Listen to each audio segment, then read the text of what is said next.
I'm very thrilled to be speaking here to the service people and their families at the Barr Memorial Library, Fort Knox. It's kind of a wow moment for me. I feel like I've reached the pinnacle of U.S. military bases and installations. So thank you so much for having me. And I'm so thankful that you did allow me to come here and speak at one of the largest Army bases in the country, especially to talk about a book that's largely about the Navy. Um, this book challenged me in so many ways, and ways that I anticipated, and more often ways that I did not. And while it's certainly been a dream of mine to publish a book like this, just like this, it just never unfolds like you think it will. Back in college at the University of Washington, I'm from Seattle. I dreamed of being a writer, but had no concept of how to do that or turn it into a career. And I had been working as a bank teller part time throughout college, so it just seemed like a natural progression, and I became a banker. That's money, not dough. A lot of people think I say baker when I said that, but I was with Bank of America for 12 years, and yeah, made it all the way to banking center manager before I tossed in the towel. I just I remember being very unhappy in those days. I remember looking out the windows of the bank and just my soul was being tormented by the fact that I was devoting my life to a job that just gave me such little satisfaction. And I wrote very seldomly. Sometimes I'd even go months without writing. But then finally I got a writing gig, and then it ended up luring me away from banking for good. It was a memoir deal, actually. I was hired by a client. But it didn't end up really working out. I mean, I worked for him. We got it going, but the book never got published.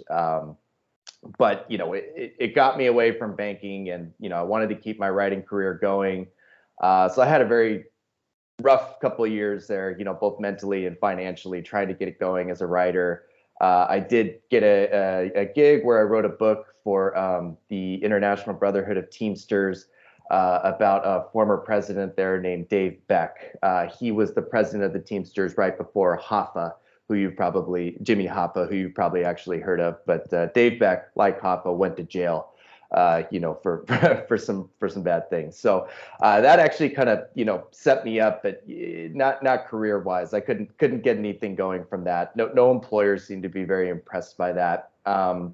So fast forward a few years later, and I followed the love of my life, who's now my wife, down to San Diego, California, which is where I live now.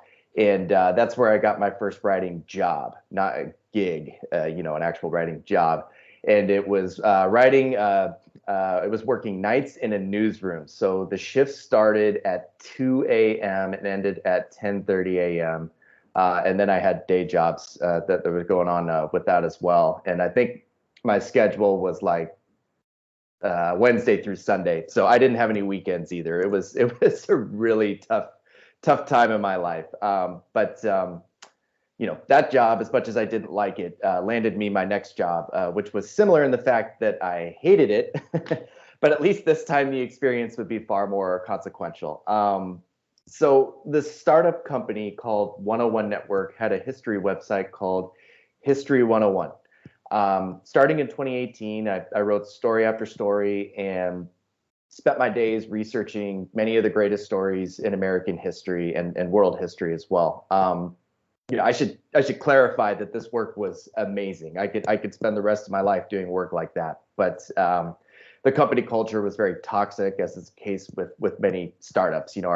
Our CEO literally canceled Christmas leave 5 days after announcing we could have the week off. I mean, who does that?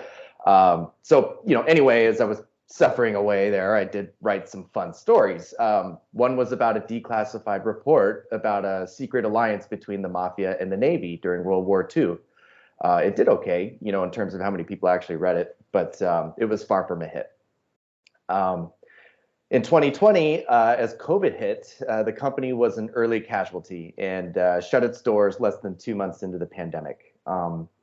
Government assistance was nice at that time, but anxiety began to really set in when confronted by the constant nagging question, what do I do next? I wrote tons of stuff, and in May of 2020, I did some analysis and wrote an article that attempted to warn the world that Vladimir Putin and Russia were ready to make an aggressive move in Eastern Europe. One day, I think we'll find out that Putin planned on moving in Ukraine much sooner. But as my article pointed out, he couldn't put an army in the field while COVID was spreading.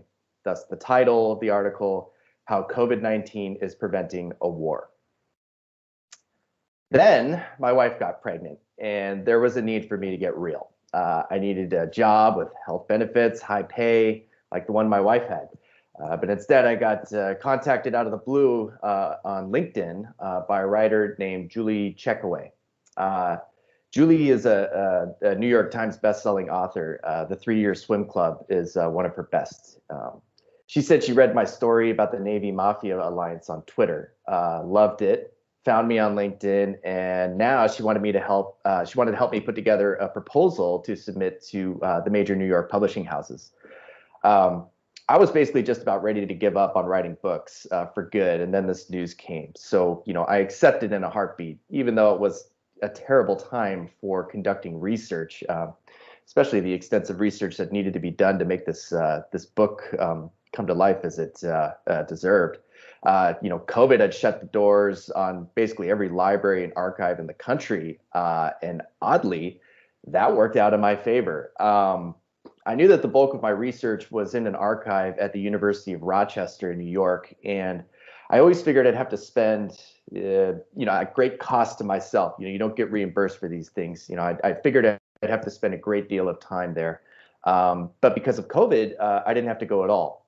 As our archivists began fulfilling requests to digitally upload primary source material, I couldn't believe my luck. It took the archivists almost a year and a half to upload close to 3,000 pages of testimony and material, but I didn't have to spend a significant amount of time away from my family. I love to travel, but it was just a time that it felt good to be home. And of course, because during this time, my daughter was born, Brooklyn, for whom this book is dedicated. It's also been very funny to me that while I was writing this book, Brooklyn was this such a dark and evil place. And it was so bad that even Lucky Luciano, the devil himself, he wouldn't even go near Brooklyn. So here's this adorable baby girl experiencing everything in life for the first time. And, I'm thinking about how dark and crazy Brooklyn is. So it actually kept me grounded. And, while it didn't prevent me from traveling down some very dark rabbit holes while researching the history of the mafia, that joie de vivre that I witnessed every day always kind of pulled me out of it. And so that's why it's dedicated to her. And now my wife's pregnant with another girl. So when I wrote Operation Underworld, we were still living in a time of quarantine, and I used that to my advantage. It was going to require an extraordinary amount of research. Not only that, it was going to take a great effort by me to distinguish between fact and fiction and discern what actually happened. Two prominent characters in the book, Lucky Luciano and Meyer Lansky, two of the most notorious men associated with the mafia ever, told extremely different versions of the way events unfolded. The easy way out would be to just exclude everything they said because they were known criminals and their word could not be trusted. Plus, there was plenty of evidence that they lied about numerous things. But what if some of what they said was true? I didn't want to discount that. So, in the criminal world, it's just a rare opportunity that you'd hear about esoteric events from the perspective of a criminal. Normally they might get thrown in jail for telling such stories, but these men actually told their stories and provided a ton of information. So could I really discount all of that? So the criteria that I settled on is that I would include events from criminal testimony if they were corroborated by a non-criminal. And if you buy this book and, take the time to read it, take some time to check out my endnotes from time to time. I go into great detail about this conflict between fact and fiction and where I feel an explanation needs to be given about my conclusions about how events proceeded. I included that. The reason why I did this, I wanted to create a smooth narrative that told the story as seamlessly as possible, and but also include all of the tertiary information and context that it deserved. So the endnotes are quite robust, at about 50 pages, I believe. And they will give you a clear window into my thoughts as I piece this all together. So I'm just going to read a short example of something that happened in the history of the mafia, but has become the stuff of lore over the years. So the truth kind of lies somewhere in the middle. Upon receiving confirmation that Maranzano was dead, Luciano and his board unleashed a countrywide purge of the underworld that became known as the Night of the Sicilian Vespas. Luciano had wooed key allies, and he also knew that some of the bosses would not go along with him. Killers like Vito Genovese and his friend Michael Miranda and another killer named Anthony Tony Bender Strollo had a field day. After that, everyone fell into line, and peace reigned throughout the underworld. So the event in question, of course, is the Night of the Sicilian Vespas. I don't know if you know anything about that, but you'll learn a little bit more here as I flip to the end note that speaks about this section. So exactly how many murders actually took place during the Night of the Sicilian Vespas is unknown. Rumors and lore claim there were dozens across the country and maybe even hundreds of murders. However, the authority on the issue is Alan Block, who contends that there are only a handful of murders, as a search of national newspaper publications in and around the time revealed only 3 or 4 gangland-type slangs. But it's also possible that some bodies weren't found or weren't reported. So the truth is probably somewhere between Block's research and the exaggerated rumors, which puts the death toll somewhere between a handful and 100. Oops. So with that, I give you Operation Underworld, how the Mafia and U.S. government teamed up to win World War II. And it's the story about how the Navy defended the port of New York during World War II. The book starts with an extraordinary event where the second largest ship in the world, a troop-carrying ship called the Normandy, one of the most important ships in the Atlantic Fleet for the U.S., has a fire, a very public fire in the Upper West Side of Manhattan while in port. Tens of thousands, maybe even hundreds of thousands of New Yorkers witnessed the event. I mean, you could imagine this ship. It's over 1,000 feet long, and the entire top deck is on fire. There had already been rumors that had been persisting, and abounded on the waterfront in New York City proper that spies and saboteurs were running rampant, and there was this really deep fear that the Normandy had indeed been sabotaged by the enemy. Very scary thought. So it became the task of naval intelligence to protect the port of New York. And when the ship Normandy had the fire, their efforts were kind of doubled. The importance of it became extreme. This could not happen again, whether it was sabotage or not. And so when the Navy tried to get men on the ground to infiltrate the Unions on the waterfront, the longshoremen, the warehouses, the shops there, the truckers, they got no cooperation whatsoever from them. And the reason why that is because those people were all Union men and their bosses were in the Mafia. They stuck to a strict code called the Padrone system that was borrowed from the old world, where you never told an authority figure anything about your boss. And if you did, it might mean your life, literally. So, the Navy trying to infiltrate the situation doesn't have any success until they realize that they need the cooperation of the Mafia as a whole. So they start reaching out to some of the worst criminals in the country. The ones they reach out to, like Joe Sox Lanza, he's one of the original ones. He was under indictment at the time. Another one was under indictment for murder. Lucky Luciano, who they eventually get to, was in jail. And the reason why they got to him is because, as much as the Mafia was powerful in New York, it was still kind of the end of the gangs in the New York era, where, there were many more criminal gangs in Manhattan and around the port of New York than just the Mafia. And they were largely aligned on racial lines. You had these Irish gangs up in the Upper West Side, down to Chelsea, and then you had Italians in Lower Manhattan, and you had two different kinds of Italians. You had, American Italians, and then you had immigrant Italians, and they just, it wasn't a harmonious atmosphere. So they needed somebody, the Navy needed somebody who could snap the whip on the entire underworld. And the only person on planet Earth who could do that was Lucky Luciano. Even though he was in prison, as the Knight of the Sicilian Vespas, goes through, I go through his history. And the reason why is to show why he is such an all-powerful figure in New York. When as he's gone through his progression and path to power, he's interesting because he doesn't, he's not out to kill everybody, which is why the Knight of the Sicilian Vespas is kind of a thing of lore, because it doesn't really fit his profile. He was more than happy to work with someone if they were just committed to making money and not causing trouble. So that didn't matter if they were Jewish, that didn't matter if they were Irish or whatever ethnicity they were from. He was willing to work with anybody. And that was very much a change from the old world guard that he had fought his way through. So once Luciano comes on board, of course, the title of this book is How the Mafia and U.S. Government Teamed Up to Win World War II. You don't win a war just by securing your home front. You have to take the fight to the enemy. And the network of informants that were set up during Operation Underworld served as the first kind of intelligence buoy of information prior to our invasion of Sicily in 1943. So a lot of the information that, leading up to that invasion came out of Manhattan and Brooklyn.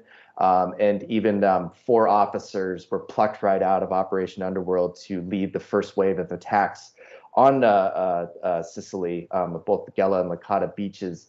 And their job was to contact the local populace and find mafioso leaders within the community that might have connections to the United States. So Lucky Luciano and informants in the United States say, hey, go check out this, try and find this guy, he's in charge over there. And so that served the U.S. military very well.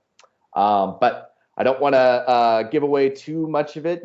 I'm more than happy to field some questions, and I hope this kind of gives a little window into my process and me and the book itself. So, Michael, if anybody has any questions, I'm more than happy to answer. All right. Well, thank you so far. Let me see if you've got a question and you're remote. We encourage you to put that in the chat. We're going to help Matt with those and get in those questions to him. But does anybody that's in the building have anything that they would like to ask at this point? Yes, sir. Not so much, I guess, a question or comment. I just finished reading the book this morning. I got it. Didn't get it till Saturday night on Amazon, so my weekend was reading. So awesome. I did like it, and also I felt it was, I say a fairly big history buff, but I don't realize all this stuff and what you typically get out of a history class, high school, college level, to get this, and it tied in well. I think last year I did a book, I said the same thing, the Nazis versus gangsters, and you kind of alluded that into the book as well, as how the Jewish gangsters, started spearheading the Nazi movement in America in World War I. So great book, very entertaining. I enjoyed the story. It was just wonderful. Well done. I just wanted to say well done for that. So thanks so much for it. Thank you. I appreciate that. I'm happy, Michael, you're giving dibs to the people who showed up at the library today for first round of questions. Now, I appreciate the comment there. And the when that the Nazis and that told the story about how like Meyer Lansky and some of the Jewish groups that took on Nazis here in Manhattan. As you said, I alluded to some of those and told a little bit of that story. I remember when that book came out, I was very scared, and I was like, oh, I got to get my hands on that right away. I hope it's not telling the exact same story that I'm about to tell. But it definitely focused on just one particular aspect of the story. So. Well, I'm curious if you would talk to us a little bit about the writing process, how you started, and how the book kind of unfolded naturally, how you basically put your thoughts to the page.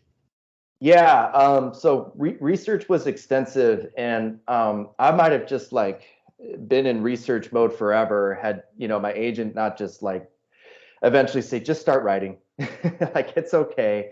You don't have to have it all figured out by now. You really just need to start writing. And so, one thing I didn't mention is that I had to get a part-time job upon taking on the contract. So I was kind of doing the research part-time, and that was fine. That worked out just fine. But then when I started writing the book and working, this job that was taking up, half my time, it really was not connecting well. I was 6 months, I went through and I was like, okay, I just need to get halfway done, like January the book was supposed to be written by March 1st. And by January 1st, I was like, if I get halfway done by then, I'll be okay. January 1st came and I wasn't even halfway done. And not only that, what I had written was just not very good. I repeated myself several times, and there were some themes that were just kind of like, these are overplayed. I need to, I just really need to tell the story. The story is so unique and amazing. I need to get the heck out of the way of it, and just let it flow. So I quit my job. I realized there was no way to do this without, like just the time, like, when you go to work, hopefully you don't bring your work home and you think about it, all night long. But I don't know if you've ever had this experience where maybe, between Tuesday and Wednesday, on Tuesday night, you kind of just, some thoughts come in and you have this epiphany, so like it's just something that needs to be in your brain so it can just really percolate, let the ideas really, really flow. And I was like, I'll never forget the week, just after Christmas, between Christmas and New Year's, like I was in a really bad place. My wife is just like, you got this, just sit down and write. I think I went and I checked into a hotel room, for like 24 hours, and really just started banging away. And I had this thing in my head: if I catch fire, I'll be all right. And I certainly caught fire. So I was writing, between 3,000 to 5,000 words a day in those last couple months. I actually got it done early. And it's just, so writing it like in 8 weeks, and then that's just getting it all on the page. I think I added another 20% of material, months later, in terms of like context, setting, character development, that sort of stuff. So anyway, but one thing I learned is that maybe some of this work can be done part-time, but the writing part, not so much. Not for me anyway. So it's interesting to me that it sounds like a big thing you learned about yourself in the writing process. Were you surprised about anything as you were actually composing, or did the story go in directions that maybe you didn't anticipate? I mean, once the narrative started flowing, can you comment a little bit about how it kind of poured out of you? Because that's what it sounded like it did. Yeah. Okay. So yeah, I think one of the reasons I didn't anticipate, is because most of the writing that I'd done in the past has been like marathon writing sessions, I guess the best way to describe it, and even like at history101.com, we'd write these, 3,000 to 5,000 page stories, and you'd have to churn them out, within a couple of days, which is crazy. And in college, it was always, one writing session. And then, when I wrote my first book was the first time I had to realize, or the first time I realized that, when you're treating writing like a trade, it's my job, it's almost kind of like, being a professional athlete, in the sense that you constantly have to train.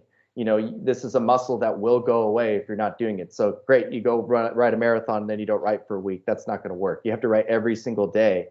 And so with my previous book, I don't think I had that realization, because I was out of work at the time and just writing the book. So that was all I had to focus on. It was much easier. And perhaps that's where I got the idea that I needed to, take some time off from work, in order to finish the book. And so I remember times where I was, oh man, I was just so into it that I was vibrating. I had this weird experience actually too, that I haven't been used to this work where I'm just sitting at a computer, for 8 hours a day. And I started getting these pains in my chest and my upper torso. And I'm writing about Commander Haffenden, who's the other main character in the story. He's the commander of U.S. Naval Intelligence B3 section in this book. and his blood pressure is constantly rising. He's got a heart problem, and I'm writing about him, and I'm feeling all these chest pains. I'm feeling these pains going down the length of my arm. I start get really scared that my health I felt like I was going to die right there at the desk at sometimes, and you'll laugh.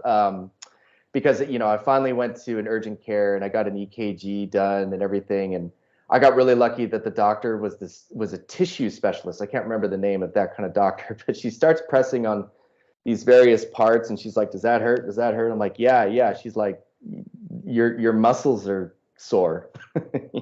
Like just sitting like this all day has been producing all these cramps, in my upper body that I wasn't anticipating, and I thought they were internal injuries. So anyway, I don't know if that fully answers your question, but that was just something that came up that maybe most people wouldn't talk about. But yeah, that was my process. So I really think that's interesting because we talk and we think about how work and work life affects us.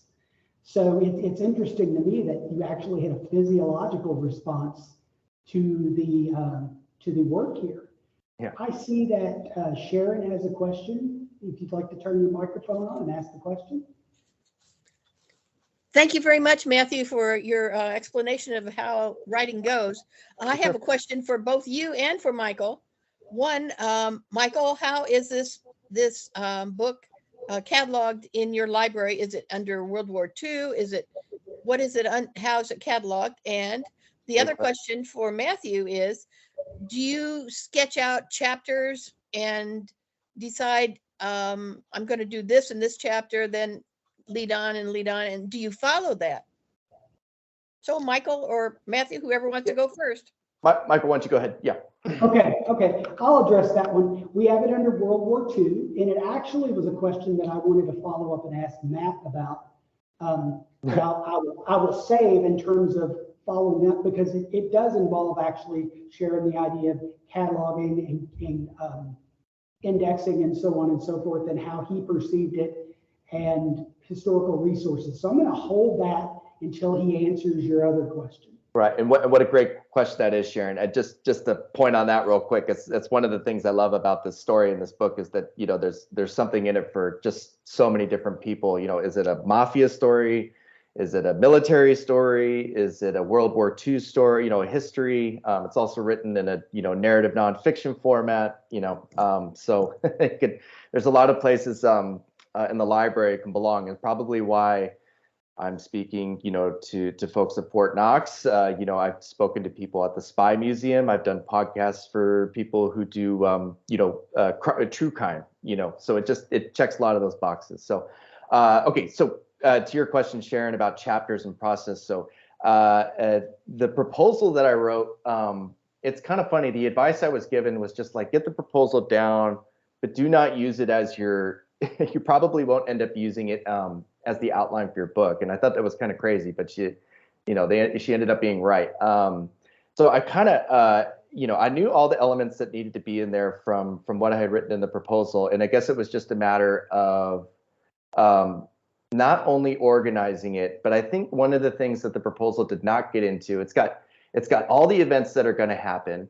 But what it doesn't have are things like character arc, so like for Haffenden, for any main character, they can't end where they started, or if they do, they got to go a full circle to do it. So I think that's one of the things that had to be introduced in there. And so when I would get a chapter set, I had, maybe I'd combine a couple of chapters from my proposal and be, okay, this is where I'm going to end it. This is where I'm going to start it. And then the sections is where it kind of became unique, where I'd be like, okay, this is going to be a section about this. This is going to be a section about this. And I would start pulling facts in from everywhere. I have them organized, but like, for setting, check out this document on this page, this book on this page, for this part. And so you kind of end up with this little running outline, kind of a working outline. And I wish that part of it would survive, but since it was written in Google Docs, I suppose you could go back and do it. But what I do is like, you got these facts all set here. So start writing, weaving the facts and delete the fact, or just try and weave it in there individually. And again, like the proposal just doesn't really help with that, because you got all these different things going on at the same time, and they may not connect in a certain chapter. You're building these stories throughout the course of chapters, so it's not only just about chapters. So anyway, yeah, there's a little insight into my madness. So. So to build on Sharon's question, the book is actually, we are a Dewey Library, so it is organized in its catalog in the 940s, which is World War II history. Subject headings include organized crime, all the requisite World War II headings, including military intelligence. We've got Lucky Luciano on there as a subject heading. So the question I have for you, with a book like this, where there is so many, what I would consider like gaps in maybe first-hand accounts, where you don't have transcripts of discussions, so on and so forth. Was there an intentional decision to write this more as a straightforward history, as opposed to going down the road of historical fiction? And if so, what kind of tipped you in the way toward more of a straight toward historical account? Well, I guess, I'd say in the beginning, I didn't even really question what route to take. There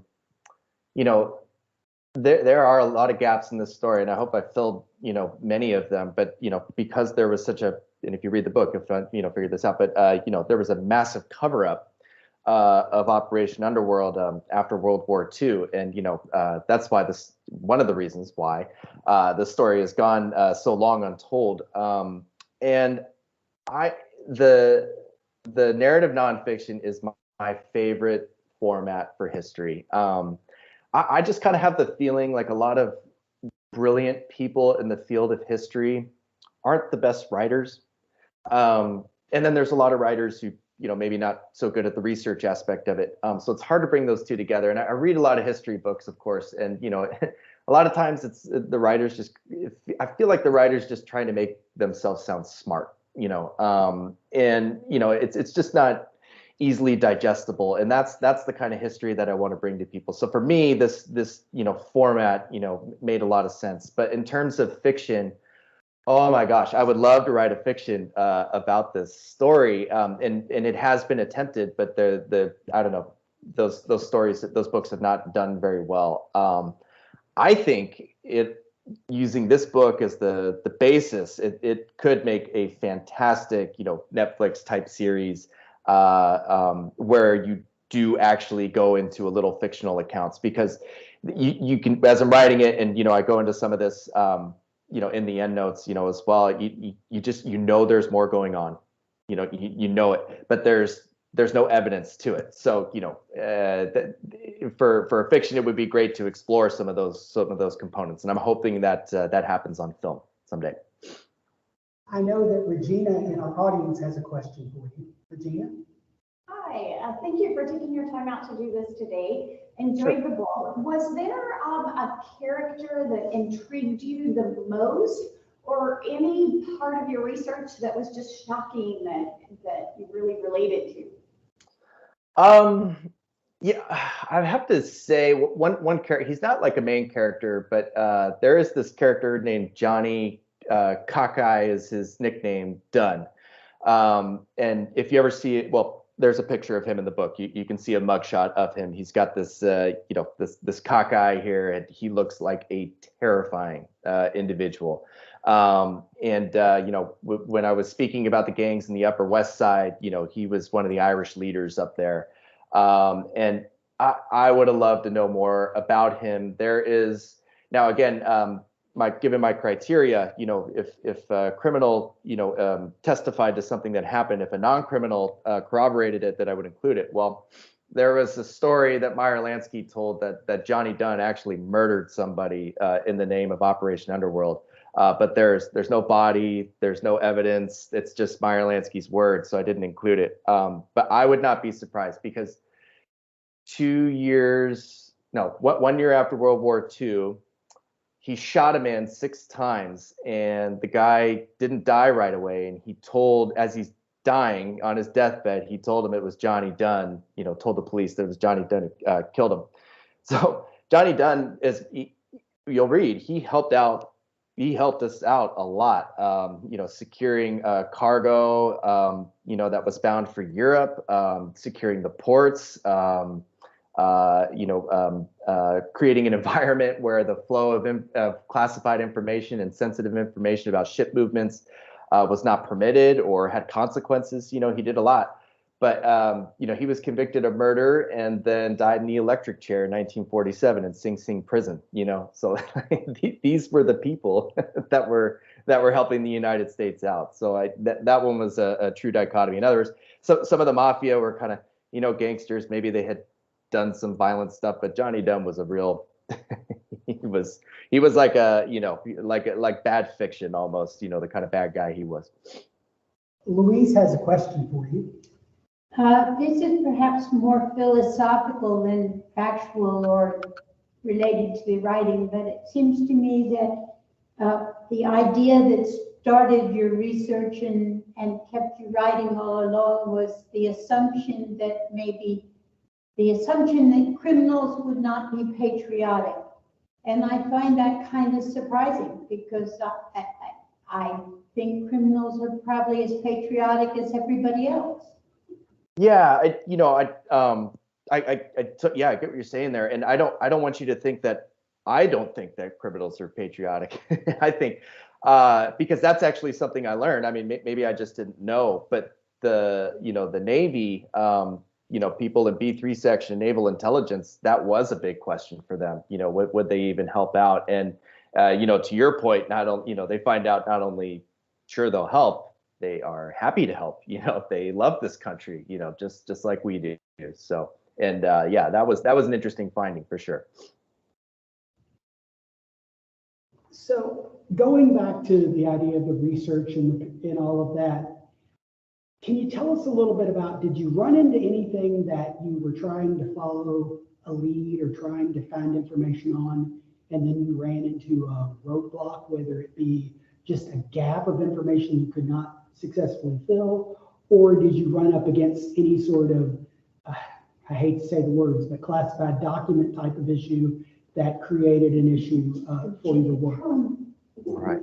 There were a few instances with that. There was the murder I just talked about, the Meyer Lansky had mentioned, perhaps committed by Johnny Dunn. And then another one is, there were these two civilian agents that were hired by Commander Haffenden, Agent X and Agent Y.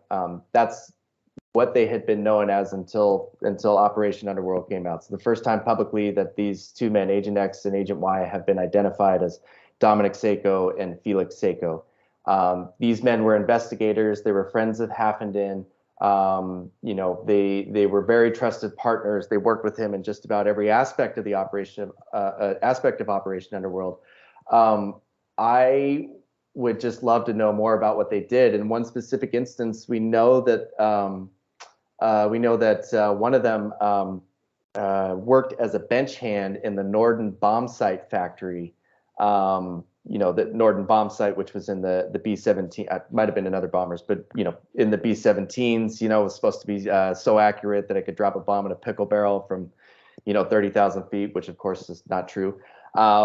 But anyway, what I learned, there was also the spy master, whose name is also revealed for the first time, who was uncovering this operation worldwide where the Germans had actually attempted to sabotage world industry prior to World War II. So, if you think about a country who, for perhaps a decade have been preparing for this, cataclysmic event, they can, do a lot to muck things up for the other side in preparation for it. And so what they did was they kind of monopolized certain specialty aspects of production. And so it was like only Germans could do this one point of production. And there's strong evidence in Wharton's report that work was being slowed down to a crawl at the Norden bomb site as a form of sabotage. There's many ways of sabotage. You could set a ship on fire, you could blow something up. and also you can just slow the work down to a crawl. It made me think of the slave labor that was going on in Europe, where you had people who were not putting gunpowder in shells, as a form of sabotage, So I would have loved to have known more about that, because I don't think I've heard anything about, spies infiltrating our factories and trying to sabotage our industry. But there's some evidence that it happened. But I couldn't find a ton, not very much. They burned a lot of it. So.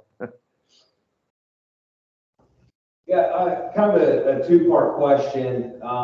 And I guess if you can expound on maybe a third part of which you'll kind of be working on next. But first part of the question is there been other evidence that you've found in your research after this has been kind of unclassified of the Mafia assisting the government in other operations? And the second part, if there is, that's something that you venture into exploring for another, article, essay, book? Yeah.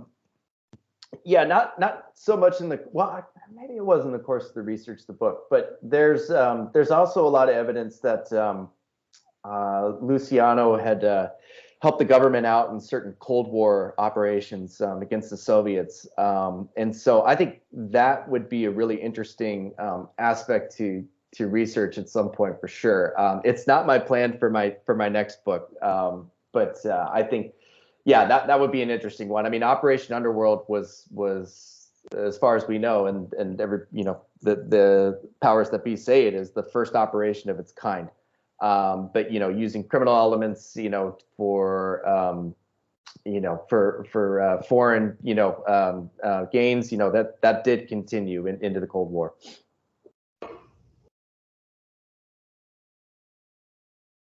Any other questions from our virtual audience? You've been awfully quiet. I know you're there. Any other questions? Well, I guess, if you're able to speak on what is your next book? What's your game plan for your next writing adventure? Yeah, so I think my background is kind of more in labor and true crime, and I'm kind of going to stick to that in that regard. There will be less of a military angle in the next book, unfortunately, but it's going to take place on the West Coast, and it's going to be kind of between the two gold rushes, the California 49 gold rush and the Klondike gold rush of 1898, 1899, and basically the labor exploitation that was going on in the Wild West over there. There's some very, very crazy stories that, in my mind, kind of eclipse any story you heard that came out of the Wild West. So a departure certainly from secret government operations and spies and saboteurs, in World War, but sticking with the labor and crime themes.